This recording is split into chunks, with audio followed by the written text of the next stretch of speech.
Hello student, welcome to Equator Academy Dehradun. और फिर से आया हूँ मैं आप लोगों के लिए आपके आने वाले आर ओ प्रीलिम्स एग्जामिनेशन के लिए कुछ वेरी इंपॉर्टेंट प्राचीन भारत के एमसीक्यू। चलिए शुरुआत करते हैं और मुझे कमेंट बॉक्स में बताइएगा कि आपके कितने क्वेश्चन सही हुए। तो पहला क्वेश्चन, जैसे कि आप सामने देख रहे हैं क्या लिखा हुआ है, सबसे पुराना वेद इनमें से कौन सा है।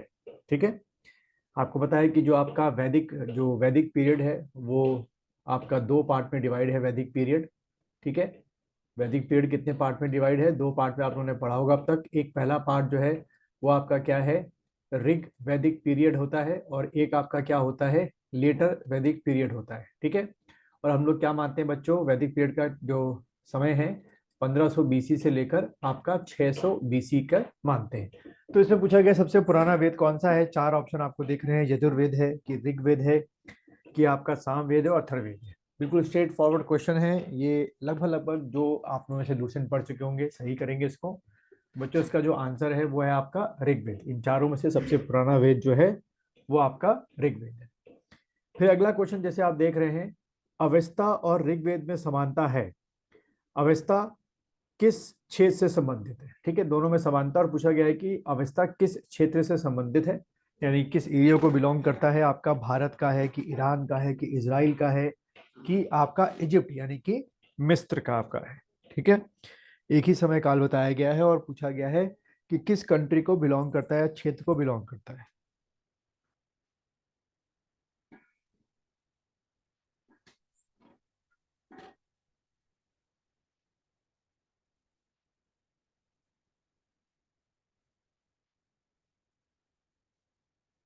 तो बच्चों इसका जो आंसर है वो आपका क्या है, आपका ईरान। ठीक है, ये आपका ईरान क्षेत्र का जो है जो अवस्था है वो आपका है। फिर देखिए अगला क्वेश्चन क्या है, ऋग्वेद में कितनी रचनाएं हैं? 1028 रचनाएं हैं, या 1017 है, या 1128 है, या 1020 है?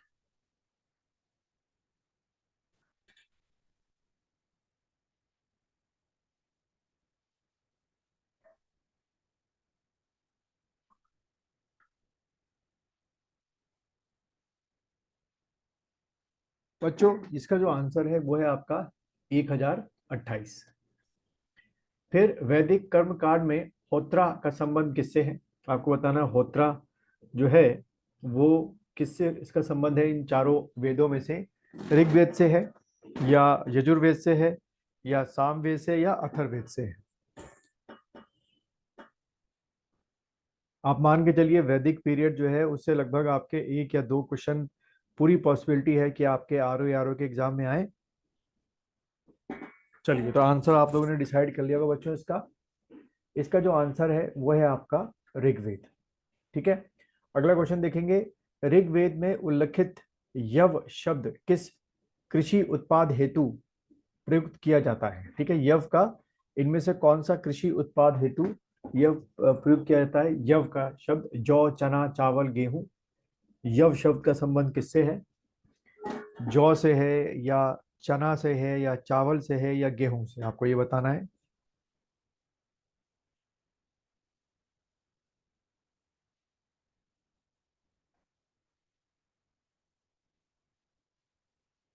तो बच्चों इसका जो आंसर है वो आपका क्या है, जौ।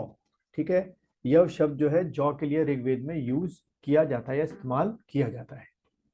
अगला क्वेश्चन देखेंगे, निम्न अभिलेखों में से कौन सा ईरान से भारत में आर्यों के आने की सूचना देता है?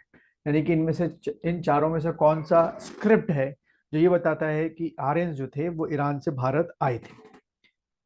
चार ऑप्शन आप देख रहे हैं। पहला है आपका मान सेहरा, दूसरा है आपका शहबाजगढ़ी, तीसरा जो है आपका बोगस कोई, या जूनागढ़ आपका। मानसेरा है, या शहबाजगढ़ी, या बोगस कोई?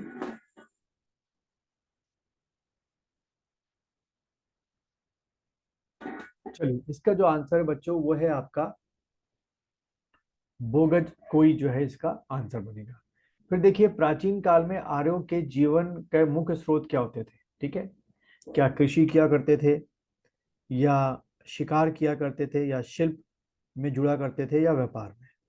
मेन प्रोफेशन पूछा गया आपका।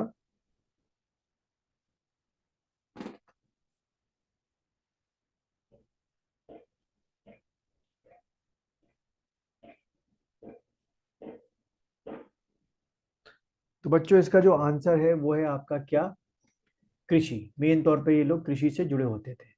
निम्न में किसने आर्यों के आदि देश के बारे में लिखा? ठीक है, किसने बताया कि भाई आर्यों के आदि देश के बारे में लिखा? बहुत अच्छा क्वेश्चन है, आने की संभावना है।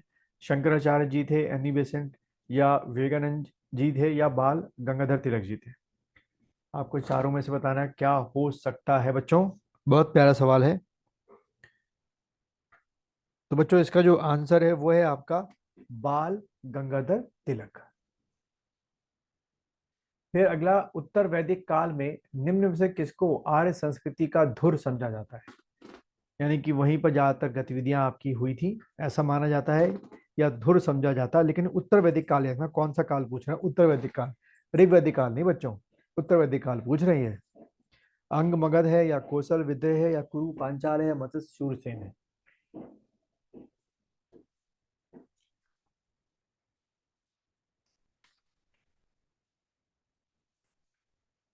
तो बच्चों इसका जो आंसर है वो है आपका कुरु पांचाल। ठीक है, और उसके बाद ऋग्वैदिक काल के प्रारंभ में निम्न से किसने महत्वपूर्ण मूल्यवान संपत्ति समझा जाता था? ठीक है, यानी कि ऋग्वैदिक में इसी से एक, उसमें आपको पता होगा बाटर सिस्टम मेन तौर पे यूज होता था। तो इनमें से चारों में से सबसे मूल्यवान वस्तु कौन सी मानी जाती थी?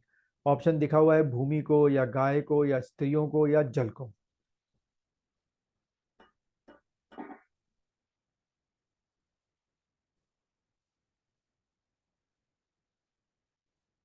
तो बच्चों इसका जो आंसर है वो है आपका गाय को जो है सबसे महत्वपूर्ण समझा जाता था।